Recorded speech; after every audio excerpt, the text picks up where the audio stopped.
Hello, everyone. Welcome back to the Thought Atlas podcast, the podcast where we explore the mind, the journey, and the deeper meaning behind success, creativity, and human potential.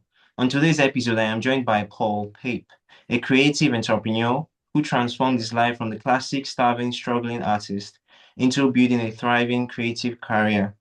We are diving into creativity, identity, purpose, fear, discipline, and what it really means to take to turn passion into something sustainable. Paul, welcome to the podcast. Thanks for having me. I appreciate it. Paul, before we kick things off, can you tell us more about yourself? So my name is Paul Pape, and I am a freelance designer and fabricator of custom collectibles. I'm colloquially, I can't say that word ever. I'm known as Santa for nerds. And what that means is basically people have ideas for things and they don't know how to have it created. And so they come to me and I just make it happen. So somebody coined that phrase for me a few years ago and it's just kind of stuck. On top of that, I run a business called Gamify Business, which you can see behind me. And what that does is it Yes. empowers creatives to learn how to master the art of business, but without all of the basically boring terminology and stuff that, Paperwork stuff. yeah. And so what I do is I turn it into a game. And Oh, so wow. we actually go through and it's like a role-playing game, but it's actually your life and your business. And it acts as a translation service for the complicated terminologies and aspects of business and turns it into something that's easy to understand because everybody can relate to gaming. That's wonderful, Paul. That's very wonderful. Very simple, very straight to the point. No hassle. So, Paul, let's start from the beginning. What did the starving artist look like for being, what did being a starving artist look like for you? And what were some of the toughest moments during that phase?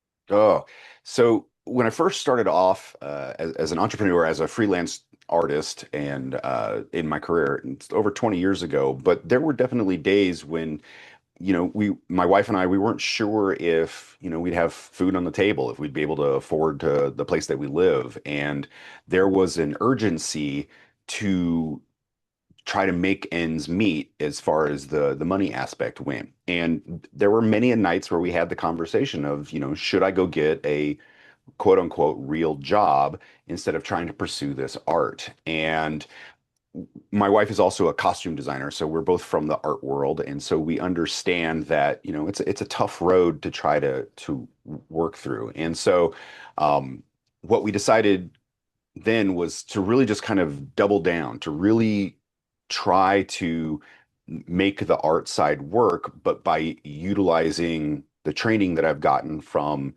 working in with other businesses and trying to emulate how they approached customer acquisition. And so instead of just trying to make art for art's sake and hope that somebody would appreciate the art that I'm making and buy it going to the trade shows or to the art festivals, we instead tried a new approach where I actually went looking for customers who are in need of something. And Yes. it wasn't it wasn't always easy. I'll be the first to admit that. Yes. Definitely. It Yeah. probably took about 5 years to really get a solid head of Wow. steam, to get some really good momentum in there. And there were definitely times when, we struggled. And I'm living in the United States. Credit debt is a huge thing here, and Yeah. we all, there were times where we were 5 figures deep in debt just trying to make Ooh. ends meet, and that was hard.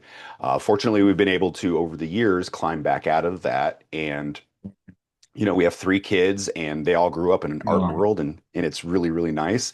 Yeah. But, the struggle is real when you're starting off there. But I think it becomes a mindset type of situation where if you truly, truly believe that this is something that you can do and that you want to do, then you got to follow that passion and see where it leads you, and just be open to opportunities as they present themselves. Don't be so rigid in your thinking that I've got to only do this because that's what I want to do, but to see where opportunities present themselves. And if it wasn't for that mindset, I wouldn't be working with companies like Disney now, because, Oh, wow.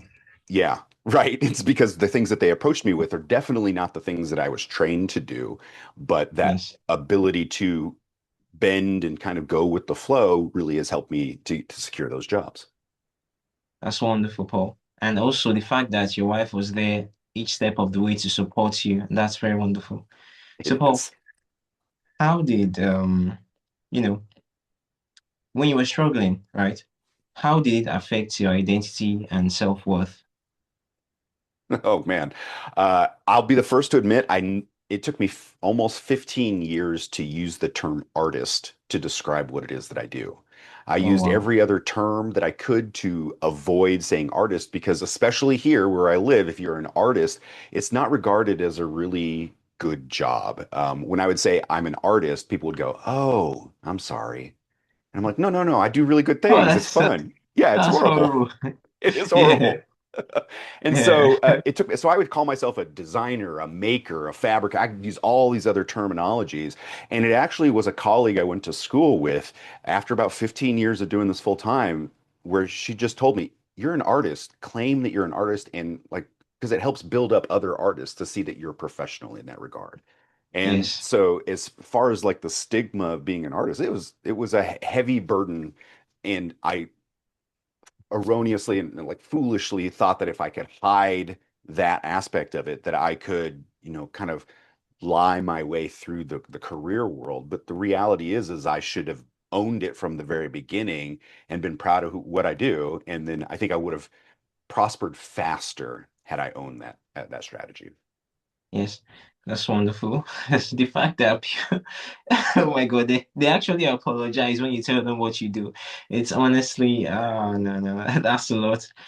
So I can imagine, I can imagine what you went through during the. I'm trying to imagine what you went through. It mustn't have been easy. It must have been quite difficult. So, did you ever doubt that your creativity could actually support your life? Now, here's where I'm a little bit different. No, Oh wow. I'm a firm believer in my abilities, and I think that it stemmed from growing up. I'm a second of three children. I'm the middle child, and I have what's considered classic middle child syndrome. It's the first kid Yeah. was doted on because they're the first one, and then the last one's the baby, and the middle one you fend for yourself. And so I've always kind of had that mentality of I'll just figure it out on my own. And so I never really had doubt that I could be successful at what I put my mind to. I think the doubt came in more about is this career going to be something that I can support a family with, that I can pay my bills with? I think that doubt kind of seeps in a lot, and it definitely does during the mean times when you have no income coming in. You're like, and what that led me to do is take any job that came across my table. And unfortunately, that's a really bad strategy because when you take anything Yes. that comes at you, your customers end up being pretty bad because you're willing to just take anything because you have that fear of not being able to eat or stay in Yes. your home. And so it's really, I think that affected me more than anything. It's once I started to really own who I was and be able to move past that and be more selective with the clientele that I have that the job really started to take off. Oh wow, that's wonderful. The part about, just taking any job that comes along, it's actually you could get to a point where you might actually lose a sense of your self-worth along the lines of doing that. And that's something you need to actually watch out for. And I'm glad you did watch out for it. So what was the moment or realization that shifted your mindset from survival mode into growth and expansion? I, I I had a viral idea. Like I had a product that I created that went viral, and it was my very first one. And this is before, this is long enough ago that there wasn't a lot of internet, there wasn't social media at that time. It was, and Oh so when the wow. very first thing went viral, it went viral word of mouth and through blog pages on the internet. This is back in 2004 and 2005-ish. And what that proved to me is I basically sold 50,000 US dollars worth of uh, product in 4 weeks, which is an Oh wow. astronomical amount of money from somebody who was making about 19,000 a year to then jump Ooh, over and to be making that much money in just a few short weeks. Um, yes. looks great on paper, sounds great when I say it out loud. It was the most stressful, like anxiety inducing moment in my life up to that point because I had never had that much pressure to produce. And I'm just one guy. And so I ended up having to hire a bunch of people to help me make these things happen. But I think that Yes. that moment of being like, okay, there is success to be had. I just needed to like understand the client, and that's really what it was, is I hit on a nerve of people who wanted something that I was creating, and it took off really, really well. And there were so many lessons tied into into that one product. But that was really what it was. And I thought, oh, if I can capture that lightning in a bottle again, then I might be able to Yes. keep doing this. And Yes. the reality is no, you can't capture that lightning in a bottle again. Being viral Yeah. is something that it's a fluke. I mean, I've been fortunate Yes. enough to have like three or four of those things happen to me, but um, they're far and few between. But what it did is it showed me that if I approach the product from the consumer's point of view, as opposed to me saying, look at this beautiful thing that I made and it's all about me. If I say, hey, is this something that you would like as a customer? Or look at this thing that I think would really appeal to you as the customer, then I think that switching that gear from being about me to being about the customer is really what really like clicked in my brain and went, oh, that's how we approach this as being an artist. The part about the fluke, you going viral and considering it luck or a fluke or luck rather, it's I believe there was something I heard somewhere one certain time. It's when preparation meets opportunity. And that's how the luck just comes in. So if you don't, if you continue to work hard, you continue to prepare, at some point that fluke, that luck will happen again and you'll go viral again. So that's it basically. I think you're absolutely right in that regard, and Yes. I think that's part of the bending instead of breaking. Is when you are, it's like a reed in the river. You know, the water's rushing towards you. That's just life, and you can either stand rigid and eventually be broken by the flow of water, or you can bend and go with that Then flow. And I exactly. think that that's really an important thing. And so you're absolutely right. But the bending gives you opportunity to learn, and I think that I'm a lifelong learner. I love education, and I think that Yes. that is the key to it. And you talked about preparation, and that is part of education is to learn as much as you can about as many different aspects as you can, because then when those opportunities do arise, when that luck does kind of strike here, that Yeah, you're prepared for it instead of being scared of exactly. it. And I've Yes. met a lot of artists and a lot of creatives who have actually been too scared to take the job. They think that, well, I'm not trained to do this very specific thing. But if we think about our accumulated knowledge of all the things that we've learned throughout time, we have Yes. the skills. We just may not have done that particular thing. And there's this running joke in social media right now, especially here, that how did you learn how to do all of these different things? And it's like, well, because I grew up poor and I couldn't hire someone else to do it. And Honestly, that's yeah, this is what it yeah. is, right? And so and I think that's the thing. Is like I was a poor, starving artist, and so I Mhm. had to learn how to do all these different things. Exactly, But yes. now those skills have helped Mm, me immensely throughout the rest of my career. yes. Once again, this statement remains true. Necessity is the mother of invention. Absolutely, 100% agree with that one. So, moving on. Many creatives struggle between staying true to their art and paying the bills. How did you balance artistic integrity with financial reality? It's a very important question to ask, and I appreciate you asking it. The I speak a lot in role-playing game terminology because that's what Gamify Business is. So we talk about a lot of Yes, things in terms of like gold and all of that. But when it comes to this question, the answer is you can spend your entire life chasing the dragons of fame and fortune. But the problem is the faster you try to chase them, the more of yourself that you're letting go. And you may eventually catch them, but you'll never be the same person that you were when you set out to be that. You'll become a different creature altogether. What I tell people, especially artists or creatives who are starting out, is ride the dragon of passion. You should be following your passion. If if you have enough passion in what you do, if you love what you do, if you feel that what you're doing is important enough, then fame and fortune will follow you because you're being true to yourself. And when you have those moments where fame and fortune isn't there, you have to have something that sustains you. And that's what that should be is the passion for the work. Now, don't get me wrong, I took side jobs, I did other things in that, but those were always secondary to the primary objective of trying to be the artist that I wanted to be. So don't yes. chase fame and fortune. Just ride passion, and you can be successful at it. It's more or less, or rather, it's more of focusing on the journey, not the destination itself. Absolutely. Yeah. That's Yep. wonderful. That's wonderful. Okay, so do you believe discipline is more important than inspiration? And how do you stay consistent when motivation fades? Hmm. No. Like discipline is good. And you have to have it, especially when you're working by yourself. If you're an entrepreneur, solopreneur, you've got to have the discipline to stay on top of the job. But work is work. I mean, you're gonna, you start your day when you start your day, and you're gonna do the work until you're done. When you're an entrepreneur, when you own your own business, sometimes those days are 18, 19 hours long. It's just the necessity of the job. Um, Yes. I think that ingenuity and creativity is infinitely more important than being able to stick with a routine, because the thing that has sold my business to more people, the products that I make or the person behind it, which is actually me, has been creative problem solving.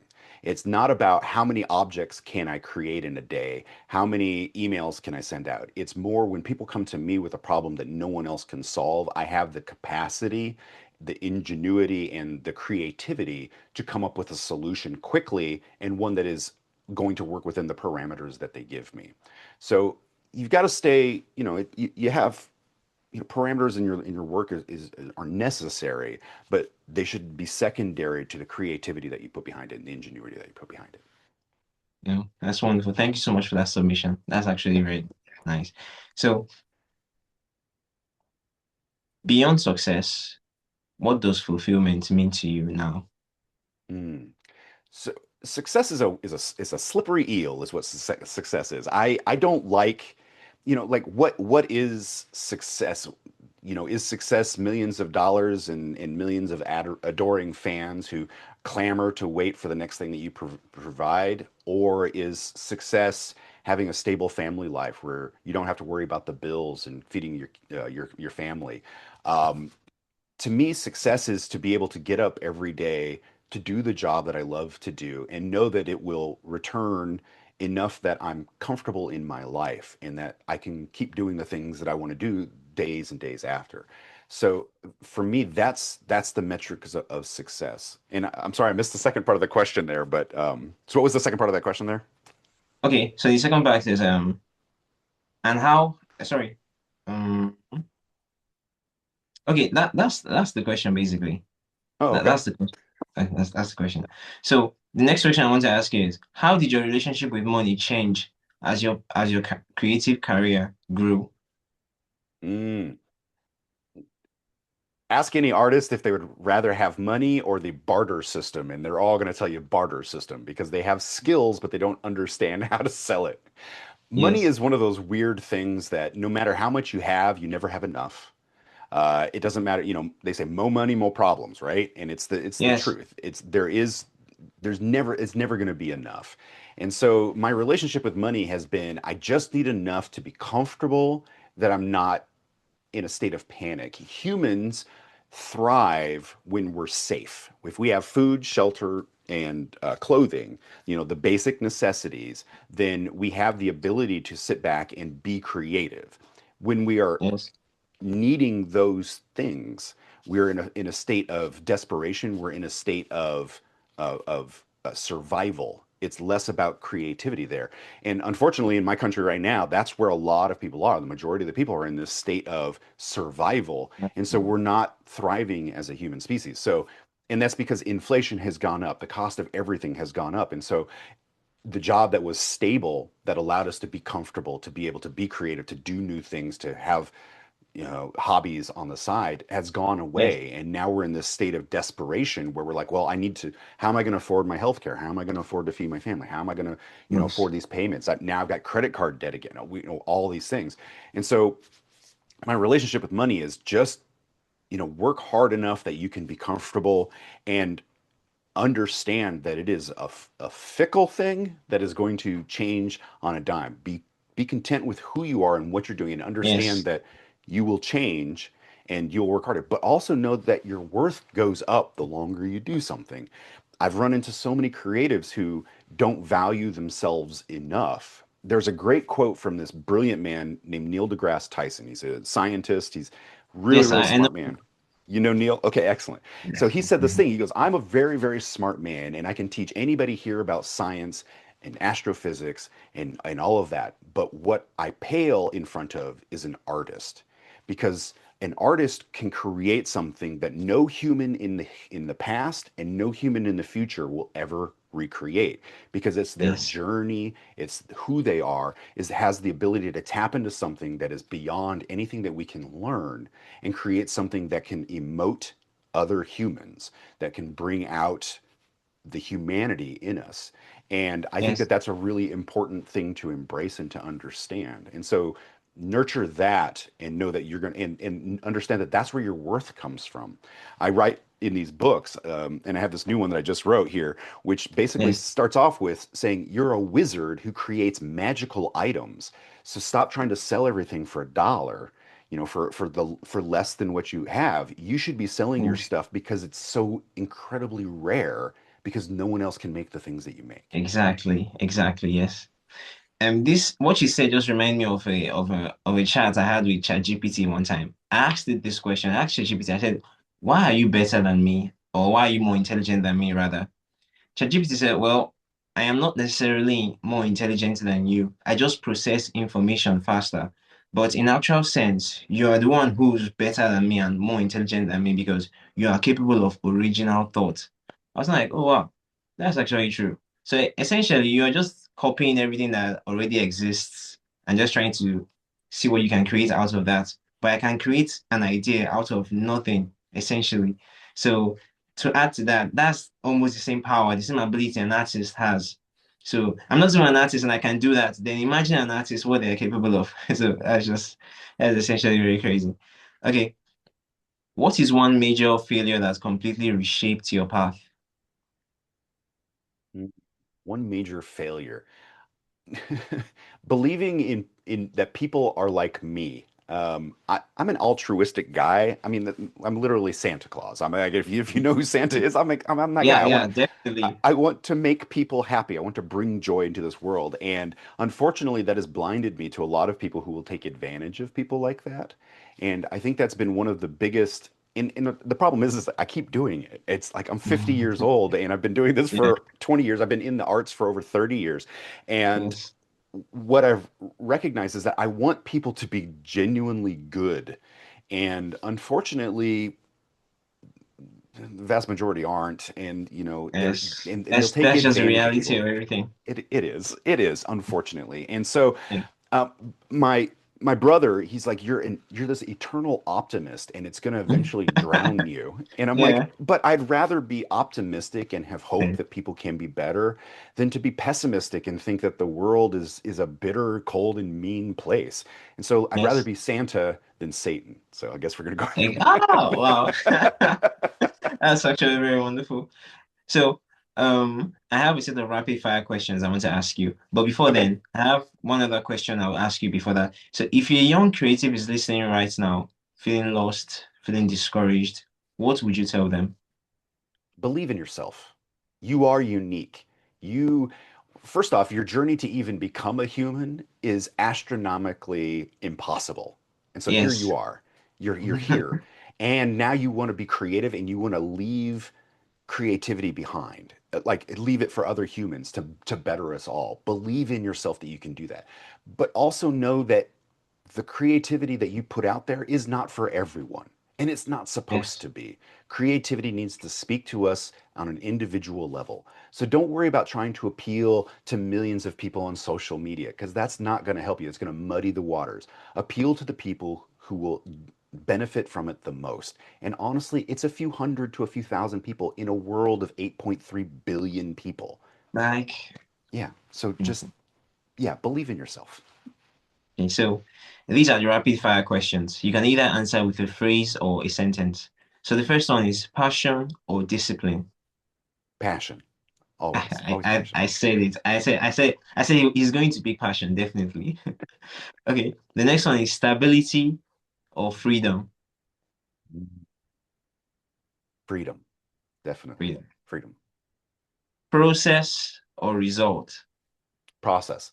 Process, hands Definitely. down. And I would like to elaborate on that for just a moment. I know these are rapid Yes. fire, but for anybody who's listening to you, show people your process. Show people the journey because the journey will connect you with more people than your product ever will. So it's definitely process is more important. Wow. Wonderful. Vision or execution. Vision. Anybody can execute. You can train robots to execute. You Yes, cannot train people to be visionaries. So exactly. really lean into that. Become, every idea is a good idea. It may not come to fruition, but it just means that you're training your brain to be able to think that way. Be a visionary. Yes. There you Wonderful. Then the last one is comfort or growth. This is obvious, actually. go. Growth, comfort's, comfort is good. Don't get me wrong. I love my comfort, but Yeah, growth is definitely more important. Yeah, important. And the ability to grow requires a little bit of discomfort most times. So absolutely. my final question for the day is, if creativity disappeared from the world tomorrow, what do you think humanity would lose? Now, history has seen this multiple times. The fall of the Roman Empire was because they got rid of creativity, they got rid of arts. They cut the Yes, arts and the empire falls. And what that means is artists and creatives are the soul of humanity. And when we lose that, when we eliminate that, we become machines. But we're not machines. We're humans. And we're yes, closer to animals than we are machines. And we go back to our yes. base instincts. It becomes about Exactly. survivability and not thriving. So no, you've got to definitely, like, if we lost the arts, if we lost creativity, then we lost humanity. And Oh, it'll wow. doom us all. Actually, come to think of it, that's the perfect answer because we would all basically become like the lesser animals, essentially, fighting over little things, not be able to sit down and have a conversation, trying to understand things. We would just be primal. Yeah. You Yeah. know, we'll basically be primal, essentially. Paul, this has been a wonderful conversation, a very powerful conversation. Thank you so much for coming on my podcast, for sharing your journey, your insights, your wisdom, and of course, your expertise. Before we wrap up, where can my listeners and my audience learn more about your work?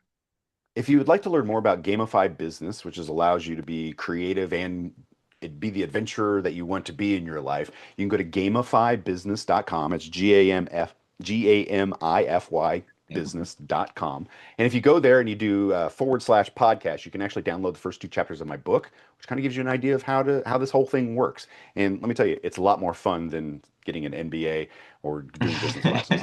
On Yeah, social media, I'm Paul Pape Designs because that's the business I've had forever. So all of yes. my social media is Paul Pape Designs. I also have a website called paulpapedesigns.com where you can uh, learn anything about the Santa for Nerds if you want to buy something from me. And then lastly, I've got this book, which is on Amazon. I won't say it out loud in case you have a rating on your on your thing, but it's Oh, Quit okay. Selling Your Stuff.